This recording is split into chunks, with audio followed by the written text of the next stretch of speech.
سلامونه ملګرو، د سولې ولولې چینل ته ښه راغلاست. دلته موږ د تاریخ پټ رازونه، پخواني نومونه او د زمانو کیسې ستاسې مخې ته ایږدو.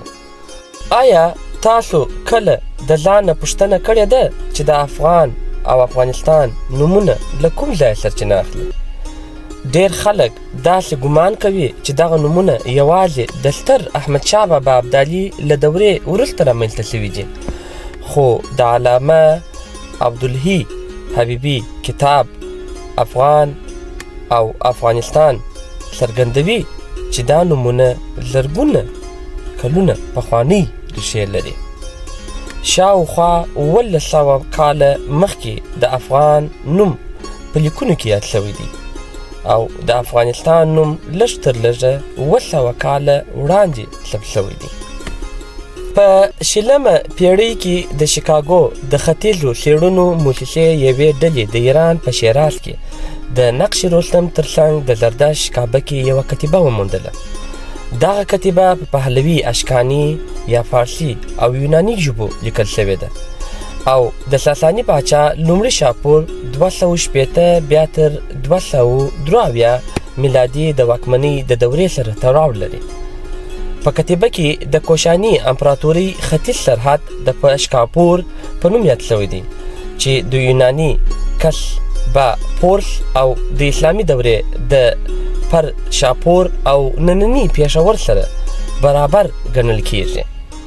د کتیبې په شپږمه برخه کې د یو جنرال نوم ویند فرو افغان رزموت ذکر شوی دی. امریکایي څېړونکي پروفیسر سپرینګلینګ د افغان نوم د اوسنۍ افغان له نوم سره تړلی وباله او په 1940 میلادي کال کې په دې اړه یوه علمي مقاله خپره کړه. همدارنګه بل ساساني باچا دریم شاپور د 309 څخه بیا د 390 میلادي پورې واکمني کړې ده. هغه ته هم د کان لقب ورکول شوی دی.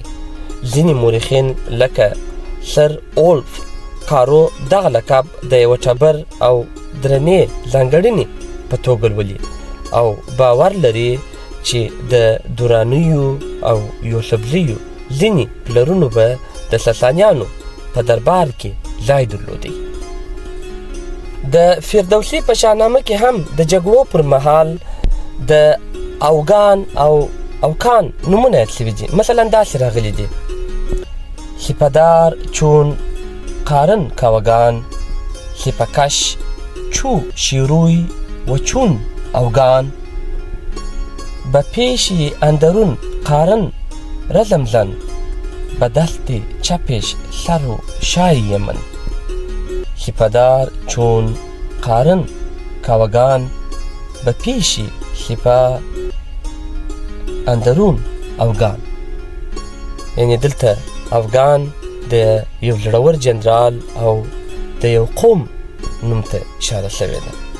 همدارنګه وایي: چون کی خسرو آن رزم ترکان بدید که خورشید گشت از جهان نپدید، سوی اوه و سمکنان کرد روی که بودن شیرانی پرخشجوی. په دې روایتونو کې اوه او اوغان یاد شوي دي او په اوسطایي ژبې کې د دغو نومونو سرچینه د مهربان او سرپرست معنا لري. داسې روایتونه د لرغونو اتلانو سره وړ وه، بیا وروسته د یو قوم او یو ټولنې په معنا اوښتي دي. د پخوانیو لغوي بدلونونو توضیح داسې کولی شو او دې پایلې ته رسیږو چې افغان، اګان او افغان له درېیمې میلادي پیړۍ راهیسې د عزت او لقب په توګه کارېدلی دی او وروسته د قومونو په نومونو بدل شوی دی. هندي ستورپو او شاعر ورها میهرا چې په 5مه او 6مه میلادي پیړۍ کې ژوند کوي، په خپلو اثارو پنجه سیدانتیکا او بریتا سنهیتا کې د افغان نوم د واګانه په بڼه یادوي. په بریتا سنهیتا کې د 11 14 21 او 18 بیتونو په متن کې اواګانه راغلي دي. فرانسوي عالم فوشر هم په خپل کتاب ټکسلات د هند او باختر زړه لاره کې د دې کلمې یادونه کړې ده او څرګندوي چې دا نوم لږ تر لږه د 6 میلادي پیړۍ په مهال کارېدلی دی. له همدې امله د هندي اسنادو پر بنسټ د افغان نوم لږ تر لږه 1400 کلن لرغونتوب لري. د بودایزم په دوره کې افغانستان د سترو بودایي زیارتونو کوربه و. بلخ، کندوز، کاپیسا، لغمان، کندهار او غزني د لویو معابدو درلودونکي وو. چینی زایر هینسینګ په 1490 میلادي کال کې د خپلې خاورې وخوځېدی او د 1460 او 1440 میلادي کلونو ترمنځ یې د بلخ، بامیان، کاپیسا، کابل، لغمان، ننګرهار، غزني او پېښور سفرونه وکړل. هغه په خپلې سفرنامې CUK لومړی ټوک 215 مخکې د اوپوکین په نوم یو ځای یادوي چې د بنو او غزني ترمنځ پروت و. انګلیسي جغرافیه‌پوه جنرال کنینګم دا نوم د پخواني اوغان یا افغان سره تړلی بولي او لیکي چې هینسینګ د دې خلکو ژبه د هندي ژبو سره ورته ګڼلې خو هندي نه وه چې پښتو وه. له هینسینګ نه وړاندې بل چیني زایر فاهیان د همدې سیمې لپاره لویي یا رو نوم کارولی و چې د روهیله څخه مشتق ګڼل کیږي. دغه سیمه نن هم د پکتیا، پکتیکا او غزني ترمنځ د اصلي افغان قبایلو د میشځای په توګه پیژندل کیږي. له اسلام وروسته د افغان نوم په پرلهپسې توګه د فارسي او عربي ژبو په اثارو کې راځي. تر ټولو لوړ اثر حدود العالم دی چې په 372 هجري قمري یا 982 میلادي کې د آل فرغون دربار د یوې کورنۍ لخوا لیکل شوی دی او پکې د افغان نوم څو ځله ذکر شوی دی. مورخ عبدالجبار عتبي په خپل کتاب تاریخ یمني کې د سبکتګین او د هغه کورنۍ په اړه لیکي او د افغان قوم یادونه کوي.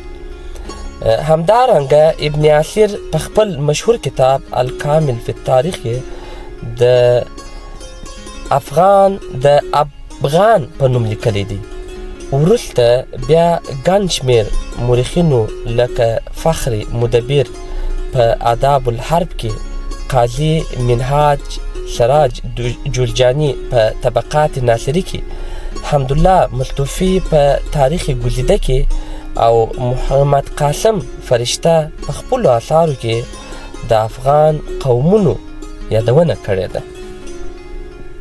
د افغان په نوم خو پوه شولو، اوس راسي د افغانستان نوم ته. د افغانستان نوم هم نوی نه دی. د 921 هجري قمري یا 1342 میلادي شاوخوا مورخ سیفي هروي په خپل اثر تاریخ هرات کې د افغانستان ختیځې سیمې تر اباسینه پورې د افغانستان په نوم یاد کړې ده.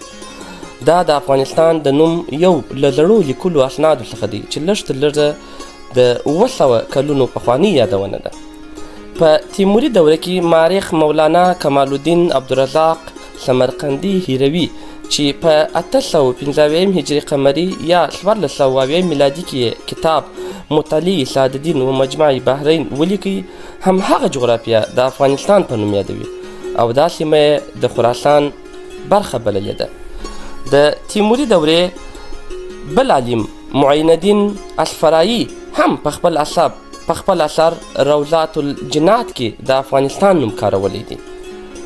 کله چې ظهیر الدین بابر په 922 هجري قمري یا 1526 میلادي کې د هند پر لوري حرکت وکړي او د مغولي امپراتوري بنسټ یې کېښوی، د هغه په تاریخونو کې هم د افغانستان جغرافیه ذکر شوې ده.